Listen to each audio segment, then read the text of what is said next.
Hello বন্ধুরা, দেখো আমরা মহালয়ার পরের দিন একটু বেরিয়েছি ঠাকুর দেখতে। যে এই সময় ফাঁকা ফাঁকা অনেক জায়গায় ঠাকুর এসে গেছে। হ্যাঁ, মা এসে গেছে এতে মণ্ডপে। আমরা একটু ঠাকুর দেখতে বেরোলাম। প্রথমে নিমতলা ঘাটে ওখানে নামলাম, নেমে একটু কিছু খাওয়ার দাওয়ার পর আইরিটোলার দিকে এগোলাম। ওখানে কিছু কিছু প্যান্ডেলেও ঠাকুর দেখলাম।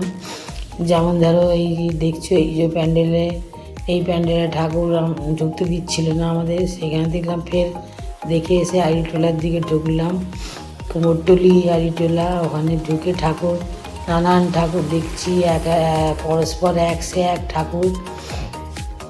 ওর ভেতরে ঢুকেই আমাদের কমসে কম তাড়াহুড়ো করেও আধ ঘন্টা লেগেছে ঠাকুর দেখতে। এই যে দেখো, ওর ভেতরে ঢুকে নানান দৃশ্য দেখলাম ঠাকুরের।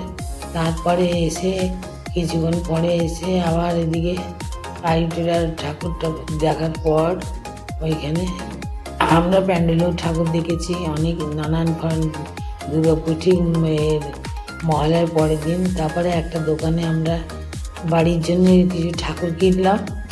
যেমন দুর্গা ঠাকুর খুব পছন্দ হয়েছিল। এই যে দুটো দুর্গা দেখাচ্ছিল, তার মধ্যে একটা দুর্গার ঠাকুর কিনলাম।